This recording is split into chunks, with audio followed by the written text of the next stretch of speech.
कोटामुंदी संसदीय क्षेत्र के सांसद एक दूसरी बार लोकसभा अध्यक्ष बनने के बाद स्पीकर ओम बिरला पहली बार बुधवार शाम को संसदीय क्षेत्र रामगढ़ पहुंचे, जहां शहर में उन्होंने 3 घंटे का रोड शो भी किया। वहीं कमलपुरा से क्षेत्र एंट्री गेट जगह जगह स्वागत अभिनंदन स्टेज लगाए गए, जहां लोकसभा अध्यक्ष बिरला और शिक्षा मंत्री मदन दिलावर का स्वागत किया गया। जहां मोड़क स्टेशन, डाबादे, कमलपुरा, मोड़क गांव, फतेहपुर, गंदी, खेराबाद और रामगढ़ मंडी सुबह से ही नागरिकों और भाजपा कार्यकर्ताओं में उत्साह नजर आया। क्षेत्र में करीब 300 से अधिक स्टेज और लोकसभा अध्यक्ष का स्वागत किया गया, जिसके बाद लोकसभा अध्यक्ष बिरला काफिला रात 8 बजे रामगढ़ मंडी शहर पहुंचा, जहां नगर पालिका से रोड शो शुरू हुआ। स्पीकर बिरला और शिक्षा मंत्री दिलावर ने ओपन जीप में शहरवासियों का अभिनंदन स्वीकार किया। इस दौरान जगह जगह पुष्प वर्षा कर ब्लॉगर माला आदि से अभिनंदन किया गया, जिसके बाद रात 9:30 बजे कृषि उपज मंडी नागरिक अभिनंदन कार्यक्रम का आयोजन हुआ। कार्यक्रम में लोकसभा स्पीकर ओम बिरला, मुख्य अतिथि शिक्षा एवं पंचायती राज मंत्री मदन दिलावर ने अध्यक्षता की। वहीं ओम बिरला ने लोगों को कहा कि जल्द आपको रामगढ़ मंडी में अस्पताल की सौगात मिलेगी, आपको झालावाड़ जाने की जरूरत नहीं पड़ेगी। वहीं जल्द सौंदर्यीकरण भी रामगढ़ मंडी में तेजी से बढ़ेगा।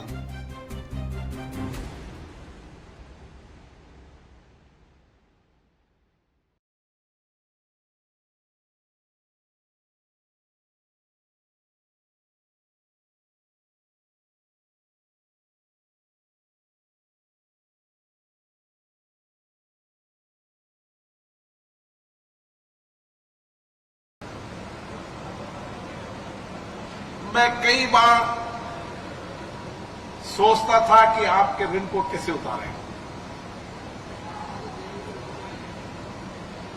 और निश्चित रूप से ये समय आया है जब राज्य में भी भारतीय जनता पार्टी की सरकार है और दिल्ली में भी भारतीय जनता पार्टी की सरकार है। दोनों जगह एक दल की सरकार है। आपने यहां पर मदन दिलावर जी को विधायक बनाकर भेजा।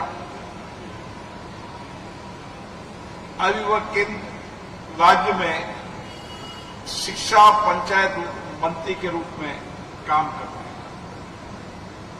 आपने मुझे सांसद बनाकर भेजा, दोबारा मुझे देश की सबसे बड़ी लोकतांत्रिक संस्था के अध्यक्ष का दायित्व मिला। मैं कह सकता हूं कि दुनिया के अंदर भारत एक ऐसा देश है जहां जीवंत लोकतंत्र है, जहां सशक्त लोकतंत्र है, जहां मतदाताओं की भावनाओं की अभिव्यक्ति से सरकारें बनती है और बदलती है। ये ताकत अगर दुनिया में है तो भारत में है। और जब दुनिया के आप देशों के लोकतंत्र देशों को देखोगे तो आपको लगेगा कि हमारे एक राज्य के बराबर के मतदाताओं का सबसे बड़ा देश लोकतंत्र का है। लेकिन हमारे यहां 65 करोड़ मतदाताओं के निष्पक्ष निर्बाध रूप से मतदान करना, मतदान से अभिव्यक्ति कर सरकार बनाना, ये दुनिया के लिए अचंभित है। और दुनिया के उन देशों के लिए अचंभित है जब मैं दुनिया के देशों के स्पीकरों से मिलता हूं, वहां के राष्ट्रपतियों से मिलता हूं, प्रधानमंत्री से मिलता हूं, और जब मैं बताता हूं कि हमारे यहां 65 करोड़ मतदाता हैं और एक लोकसभा के अंदर 20 से 25 लाख मतदाता है, तो कई देश के तो पूरी जनसंख्या ही 25 लाख होती है। तो ये ताकत भारत की है। और उस भारत की ताकत में इतनी विविधताएं, दुनिया में जितनी विविधता है भारत और दुनिया में किसी देश में नहीं। इतनी धर्मों का पालन, दुनिया का जो भी धर्म होगा उस भारत में उस धर्म की पालन करने की सत्ता होगी। सबको मताधिकार, एक गरीब व्यक्ति भी अपनी अभिव्यक्ति से सरकारें बना सकता, बदल सकता है। ये ताकत भारत के लोकतंत्र की है। और इसीलिए मुझे सौभाग्य मिला है कि दुनिया के सबसे बड़े लोकतंत्र की संस्था की प्रतिष्ठा बने, लोगों में विश्वास बने, भरोसा बने, और ये आशीर्वाद आपने दिया है, इसलिए मुझे दायित्व मिला है। और चुनाव में हम कुछ बातें कहते हैं, लोगों को विश्वास दिलाते हैं, भरोसा दिलाते हैं। मैं आज ये विश्वास दिला सकता हूं, भरोसा दिला सकता हूं कि 5 साल बाद रामगंज मंडी में कोई समस्या बाकी नहीं रहेगी। ये हमारी जिम्मेदारी है। अगर 5 साल के अंदर भी कोई समस्या बाकी रह जाती है तो जनता कहेगी हमने तो सब कुछ दिया, आपने हमारे विश्वास भरोसे को तोड़ा। और इसीलिए मैंने मदन जी को कहा है, जो चीजें बड़ी हैं, जिससे लोगों के सामाजिक आर्थिक जीवन में परिवर्तन आ सकता है, लोगों का जीवन बेहतर हो सकता है, उनकी आमदनी बढ़ सकती है, वो बड़े एजेंडे लेकर हमें चलना है। और इसीलिए मैंने कहा है कि सारे इलाके को किस तरीके से हम सिंचित कर सकते हैं ताकि हर खेत तक पानी पहुंचे और यहां की जो धनिया की खुशबू है, जो दुनिया में महकती है, और धनिया का उत्पादन बढ़े।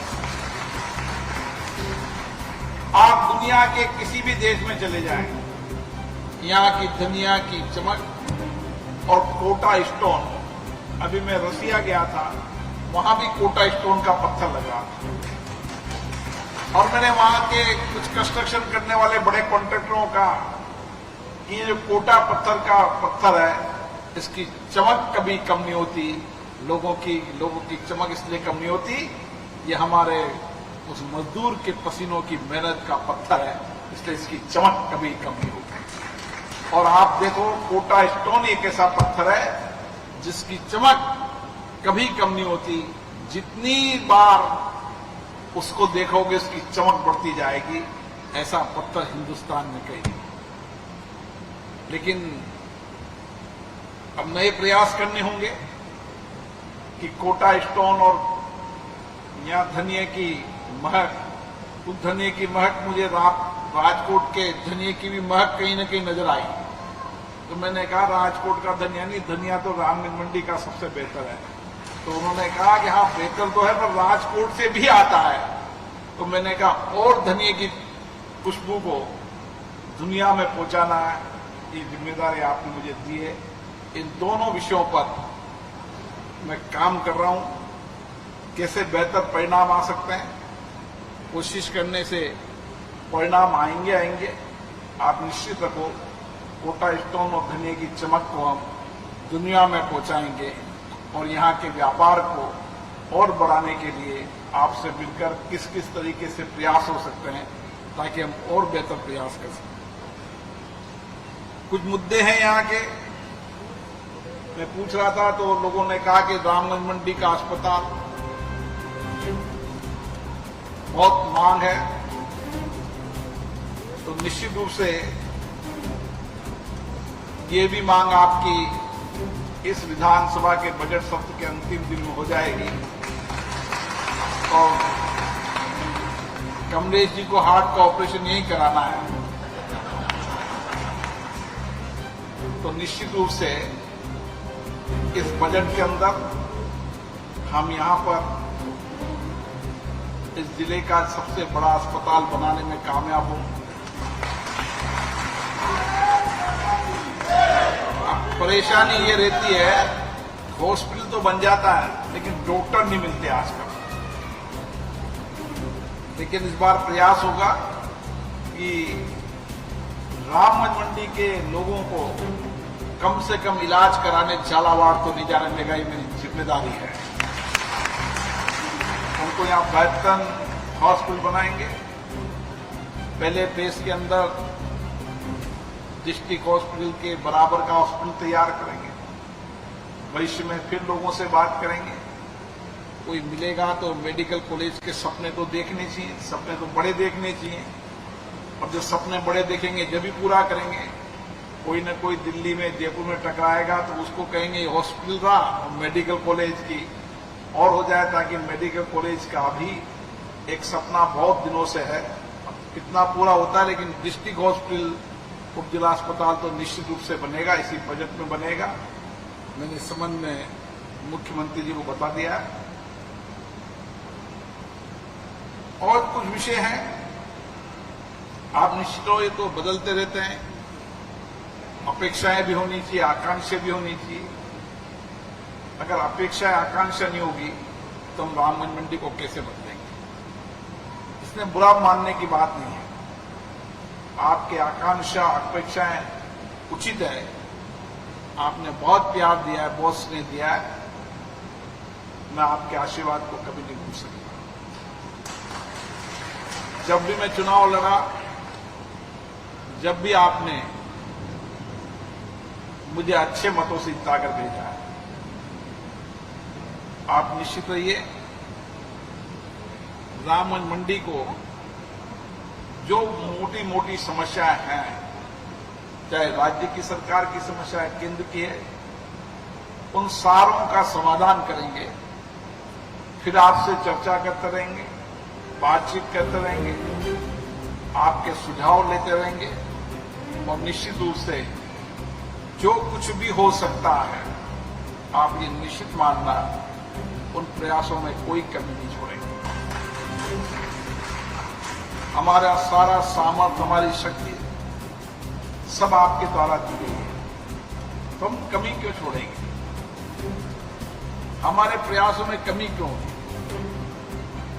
आने वाले समय के अंदर जिस तरीके की रामगंज मंडी है, ये जो दिल्ली बॉम्बे कॉरिडोर से जुड़ेगी, तो बहुत सारी चीजें यहां पर बदलती आपको नजर आएगी। आज मैं कह सकता हूं कि रामगंज मंडी की कनेक्टिविटी इस राजस्थान में सबसे बेटर कनेक्टिविटी है, और जो कुछ भी कनेक्टिविटी बाकी है उसको और बेहतर करेंगे। चाहे रोड हो, मैं पिछली बार आया था, लोगों ने गांव में मुझे पीने की समस्याएं अवगत कराई थी। इस बार हमारा प्रयास है कि रामगंज मंडी रोड, पीने का पानी, बिजली, इंडस्ट्री, हॉस्पिटल, स्कूल के मंत्री मदद दिलावर दिए हैं। अब उनके राज में स्कूल रामगंज मंडी कैसे बनने चाहिए कि लोग देखने आए कि रामगंज मंडी के स्कूल कैसे हैं, स्कूल, कॉलेज, इन सब जो आपकी भावना है, उन भावनाओं के साथ करेंगे। लेकिन एक काम आपको करना है, जो मदन जी ने भी कहा, मैंने भी कहा। मैं भी इंदौर गया था। इंदौर हमारे मित्र कैलाश विजयवर्गीय जी ने कहा कि हम 51 लाख पौधे लगाएंगे, और जब मैंने शुरुआत की तो 1 लाख पौधे मैंने लगा के की, गृह मंत्री जी 11 लाख पौधे लगाए। हम भी हमारे शहर को एक हरा भरा शहर बनाए, एक ऐसा शहर बनाए जहां पीढ़ियों तक हम जलवायु परिवर्तन की चुनौतियों से लड़ सकें, और हमारी आने वाली पीढ़ी के संस्कार भी ऐसे बने। एक अगर मकान बना रहा है तो वो अपनी जिम्मेदारी समझे कि मुझे 20 मकान लगाना है। खेत खलियान में किसान है तो मुझे 50-100 पेड़ लगाने हैं। माइंस वाला व्यक्ति है तो उसको मुझे कहीं ना कहीं मेरी जिम्मेदारी है, मैंने धरती मां को खोदा है तो मैं उसको हरा भरा। 2 चीजें रामगंज मंडी में करना चाहिए, एक तो हरा भरा रामगंज मंडी हो, और दूसरा सबसे स्वच्छ रामगंज मंडी हो। ये 2 बातें हमें करनी है, और स्वच्छ रामगंज मंडी के लिए जितने भी इक्विपमेंट की आवश्यकता होगी, जो जिले के अंदर नहीं होंगे, वो बेहतरीन मशीनें यहाँ उपलब्ध कराएंगे, चाहे कहीं से उपलब्ध करानी पड़े, ताकि रामलीला मंडी जब लोग देखने आए तो वो स्वच्छ भी आए, हरा भरा भी आए, और यहाँ लोग कहें कि नहीं, जैसे बंबई के लोग पूना लेके रहते हैं तो उन्होंने कहा कोटा नहीं, हम रामलीला मंडी लेके रहे, इस तरीके की रामलीला मंडी हमें बनानी है। आपने जो प्यार दिया, स्नेह दिया, आशीर्वाद दिया, मैं सुबह 10 बजे से चल रहा हूं और 10 बजने वाली है, 12 घंटे तक जो आपने प्यार दिया, आशीर्वाद दिया, मैं आपका हमेशा ऋणी हूं। आप निश्चित मानिए, आपके विश्वास भरोसे वो कभी नहीं तोड़ेंगे। जितनी कड़ी मेहनत करनी होगी करेंगे, जितना भी कड़ा परिश्रम करना होगा करेगा, लेकिन एक एक व्यक्ति की अपेक्षा, आकांक्षाएं पूरी हो, उसके लिए बेहतर मैकेनिज्म डेवलप करेंगे, ताकि रामलीला मंडी का व्यक्ति देश में कहीं भी, विदेश में कहीं भी, कभी भी कोई तकलीफ आए तो हम उसके लिए जिम्मेदार रहें। ऐसा मैकेनिज्म डेवलप करेंगे, किसी को व्यक्तिगत जीवन में भी कोई परेशानी नहीं आए। सार्वजनिक विकास के काम तो चलते रहते हैं, लेकिन व्यक्तिगत जीवन में भी कोई परेशानी नहीं, ये भी हमारी जिम्मेदारी है। पुनः आपने जो प्यार दिया, स्नेह दिया, आशीर्वाद दिया, उसके लिए मैं आप सबको पुनः धन्यवाद देता हूं।